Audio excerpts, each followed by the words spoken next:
the most bipartisan presidential impeachment in the history of the United States. And we know that impeachment, for reasons that we could explore at some other time, often becomes partisan. But this was the most bipartisan presidential impeachment event in the history of the country. It was also the largest Senate vote for a presidential impeachment, 57 to 43. And of course, the vote to impeach was 232 to 197 in the House. So we have a clear and convincing majority of members of Congress that the president actually incited violent insurrection against the Union and against the Congress. Senator Mitch McConnell just went to the floor essentially to say that we made our case on the facts, that he believed that Donald Trump was practically and morally responsible for inciting the events of January 6th. He described it, as we did, as a disgraceful dereliction of duty, a desertion of his office. And he made a series of statements that we didn't even make, saying that this was not over yet by a long shot, essentially, and that there was the path of criminal prosecution for the former president, the disgraced and now twice impeached former president.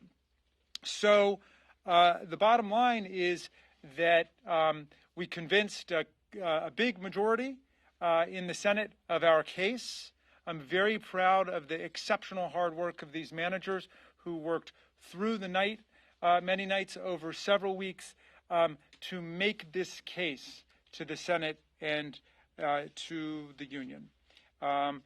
As to, I just want to say, one word about the whole thing about witnesses. We were able to get treated as live under oath testimony, the statement of our colleague, Congresswoman Jamie Herrera Butler. We were able to get a stipulation to that and get it into evidence today by asking for her as a witness. If you listen to Mitch McConnell and the Republicans who are now hurriedly explaining why they voted not to convict, all of them are hinging it on a legal argument, jurisdictional or some other legal argument that could never be overcome by any number of witnesses. We could have had 5,000 witnesses and Mitch McConnell would be making the same speech, because what he's asserting is that the Senate never has jurisdiction over a former president. And for reasons I don't need to belabor, because a big part of the trial was about this, we reject that completely. It's totally at odds with our history, the Blunt case, the Belknap case, the text of the Constitution, the original intent of the Constitution, the original understanding of the Constitution, the Senate's own precedents, and so on. But in any event, the point is that no number of witnesses demonstrating that Donald Trump continued to incite the insurrectionists even after the invasion of the Capitol would convince them. They wouldn't be convinced. They were hinging it on a matter of law, which we thought we had settled back on Tuesday, of course, when the Senate elected to exercise jurisdiction and to reject that jurisdictional constitutional argument. But it is what it is. Mitch McConnell clearly feels that Donald Trump remains a huge problem for the Republican Party, even if he has been disgraced in the eyes of the country. And that is not my jurisdiction, and I really don't have anything to say about that. I think they will have to deal with the political dynamics within their own party. So we did get Donald Trump at least to admit that he's a former president now. So that's good news.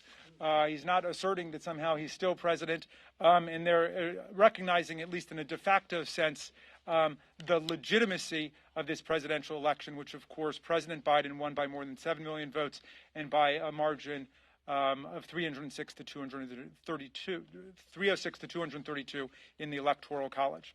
With that, I will close my remarks, and the questions are open for any of us, and I'm going to share the podium with my distinguished colleagues. Okay. Yes, Mona.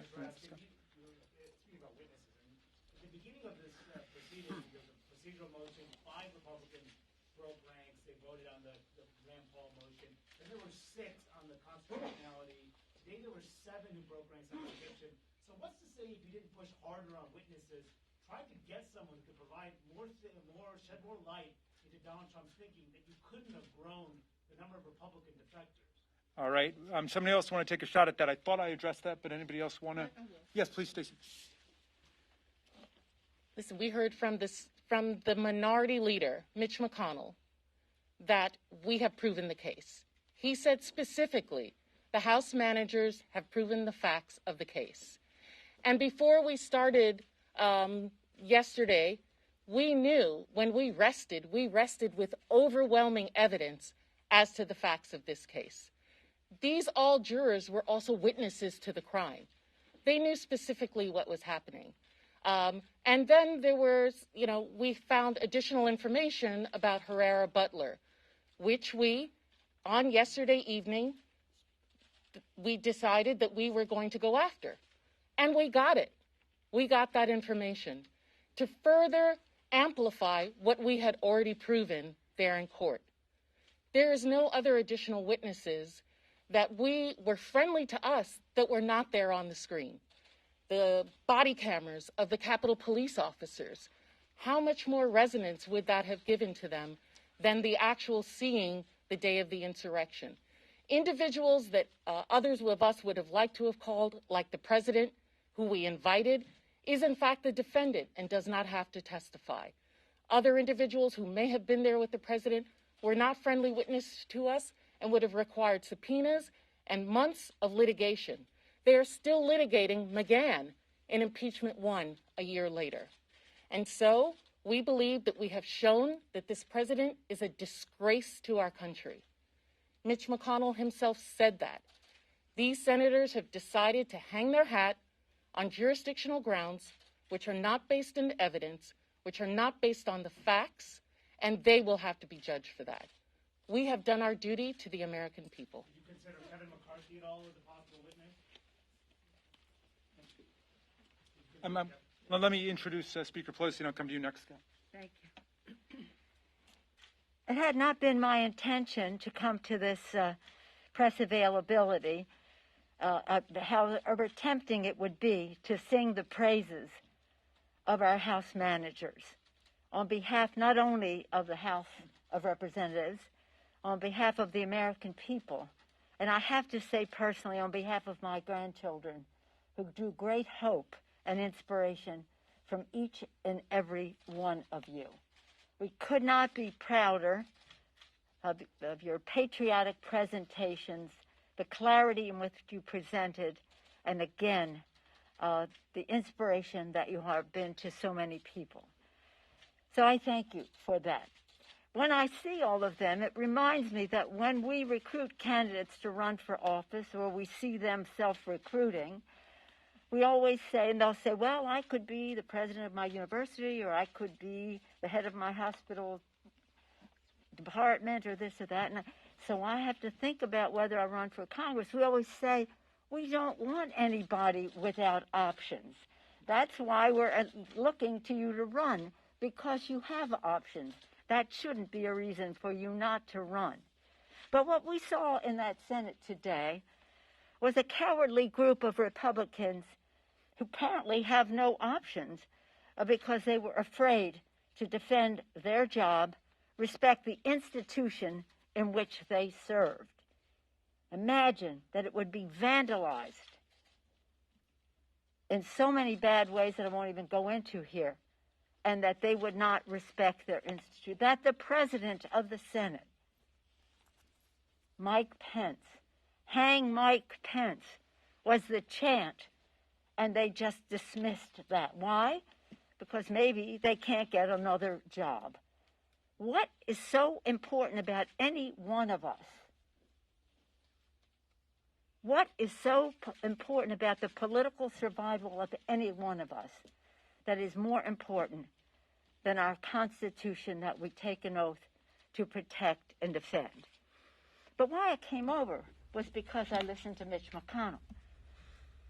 Mitch McConnell, who when this distinguished group of House managers were gathered on January 15th to deliver the articles of impeachment, we're told it could not be received because Mitch McConnell had shut down the Senate and was going to keep it shut down until the inauguration.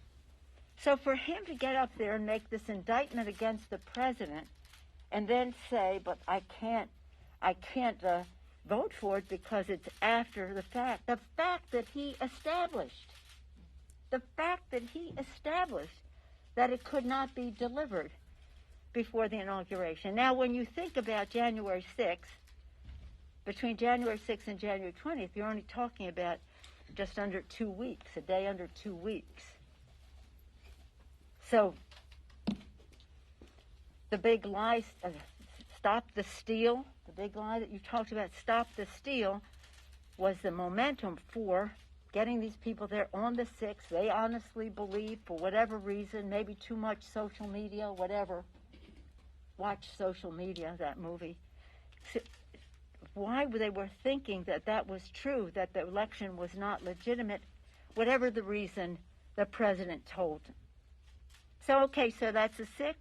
The week later, we impeach in the House. Thank you to those of you who participated right away. Jamie Raskin, Ted Lieu, and David Cicilline. Where's David Cicilline? They had it all written up and ready to go. Bipartisanly passed the House, and then 2 days later, ready with the case to take to the Senate. Oh, we can't receive it. Not a question. And then by the law, you're supposed to receive it and the next day start the trial. So for Mitch McConnell, who created the situation where it could not have been heard before the 20th, or even begun before the 20th in the Senate, to say all the things he said, oh my gosh, about Donald Trump and how horrible he was and is, and then say, but the time that the House chose to bring it over, no, we didn't choose, you chose not to receive it. So I think that's really important. And again, it doesn't matter, as Jamie and others have told us, you can have the case after the person is out of office. So it's an elementary discussion. The Senate rules in that way and honoring a precedent on this. So it didn't matter, except it was not the reason that he voted the way he did. It was the excuse that he used. And so that's why I think it's important, because that was a very important speech. I thought Chuck Schumer's speech was remarkable in laying it all out. I think he was inspired by all of you, because you raised the level of all of this to such a place of patriotism and knowledge of our country, our history, and what we owe our children. Again, we always say, honoring the vision of our founders, worthy of the sacrifice of our men and women in uniform, and respecting the aspirations of our children. They did all of that. And as Jamie, the distinguished lead manager, said earlier on this presidential weekend, our sense of patriotism is stirred, and we're called upon in a stronger way. So I want to thank them. I want to thank Stacy Plaskett. Thank you, Stacy. Thank you, Madeleine Dean. Thank you very much, Joe Naguse. Thank you, Eric Swalwell. Thank you, Diana DeGette. Thank you, David Cicilline. Thank you, Ted Lieu. Thank you, Joaquin Castro. Thank you very much, Mr. Lead Manager, on all of this. We just couldn't be prouder. I've been hearing from my grandchildren who are very sad that justice wasn't done. But by 15 votes, the Senate voted to convict, a good bipartisan statement about what has happened. It would not have been accomplished without your brilliant presentation. So I thank you for that, and I yield the floor back to all of you as I leave. Thank you, Madam Speaker. Madam Speaker, thank you for your confidence in us. I was going to go next to Scott. Were you going to take the next one, David? Okay. I was Scott. curious, though, for the Speaker, if she had a comment about Ms. McConnell's statement on the floor, suggesting that President Trump still was liable criminally or civilly for everything he did in office. Do do you think now that the Justice Department or state attorney general should pursue the legal? He even hedged on that. Remember when he talked about incitement? He said he didn't think this rose to level. Oh, and so he was hedging all over the place. I don't know whether it was for donors or what, but whatever it was a very disingenuous speech. And I say that regretfully because I always want to be able to work with the leadership of the other party. I think our country needs a strong Republican Party. It's very important, and for him to try to have it every which way. But we will be going forward to make sure that this never happens again in terms of to investigate and evaluate what caused this, and both in terms of the motivation, but also in terms of the security that we have to have as we go forward, recognizing how inflaming even some of our elected officials can be. But I defer to all these distinguished lawyers about what happened. All right, let's see. So, but Speaker Pelosi, is censure I'll come to you and then I'll come to you. I'm sorry. Is censure an option right now? Then? Censure is a slap in the face of the Constitution that lets everybody off the hook. That lets everybody off the hook. Oh, these cowardly senators who couldn't face up to what the president did and what was at stake for our country are now going to have a chance to give a little slap on the wrist. We censure people for using stationery for the wrong purpose. We don't censure people for inciting insurrection that kills people in the Capitol. You're here. Yes. Can you just explain how you went from wanting the contemporaneous notes from the Congresswoman depositions, possibly leading to other depositions, to then entering an already public statement into the trial record? Did you try and reach out to her at all? And then separately, did the White House either indirectly or directly have any involvement in the decision to call new witnesses? You know what? I mean, I don't want to. We tried this case as aggressively as we could on the law and on the facts. We did everything that we could. We got from the president's lawyers exactly what we wanted, which was the entering into the evidentiary record of the statement by our colleague, Congresswoman Butler. And we got that. I was able to read it before the entire country, and it became part of the case, and it became an important part of our case. If, again, we could have had 500 witnesses, and it would not have overcome the kinds of arguments being made by Mitch McConnell and other Republicans who were hanging their hats on the claim that it was somehow unconstitutional to try a former president, or that the First Amendment somehow gave him a right to incite violent insurrection against the Union. And though, they're going to have to live with those arguments that they made. But we think that we overwhelmingly proved our case. I think Mitch McConnell's statement showed that they knew we overwhelmingly proved our case. And all that might have happened if we had, bargained for 10 witnesses on our side, 10 witnesses on their side. The first person they said they wanted to bring up and to cross-examine is Nancy Pelosi. They would have turned the whole thing into a circus. And we conducted it with solemnity and legal seriousness and decorum. And you saw the conduct of the lawyers on the other side, and you know what Donald Trump's track record is. We were not going to allow them to turn it into a farce. Congressman Raskin? Yeah. Why didn't you raise her comments sooner? She said in her statement that she brought this up as early as January 12th, so why didn't you introduce it in the trial sooner? Why did you wait till the state, at least the first time that I saw the statement was yesterday. That statement was released yesterday. So, what's interesting is that the premise of some of these questions is somehow that we failed to prove the facts of the case. I think in the eyes of the entire world and the country, we overwhelmingly proved the facts of the case. And Senator McConnell just conceded that wasn't the issue.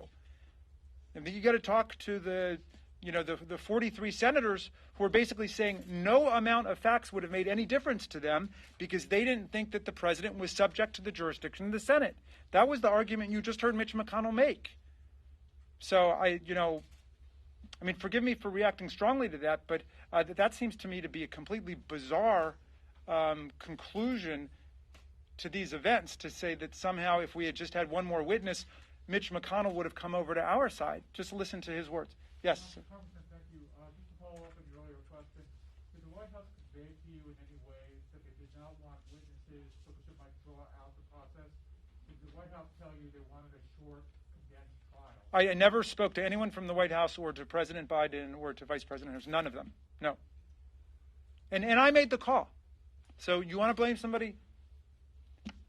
I think we were just trying to understand how, in terms of witnesses, how you got from asking. Well, remember, when you get in a situation like this, if we had needed any witnesses to make our case, then we would have gone all the way and insisted on witnesses in a 6-week trial or an 8-week trial or whatever. We didn't. We overwhelmingly proved our case. Senator McConnell, the leader of the Republicans in the Senate, just conceded that, right? All of them are saying, well, you won on the facts. But I think you're confusing. So, you said something. It was two things that we had to do, right? And we'll just take one more. We had to first have a motion for witnesses, which we did when we were supposed to do it, which was after the prosecution and the defense made their case. We made a motion to allow for witnesses, and then after that, we requested one witness. The Republican counsel for the president, the former president, said he was going to bring 100 witnesses. We got the essence of what we wanted, which was the statement of Congresswoman Jamie Herrera Butler. The defense got nothing.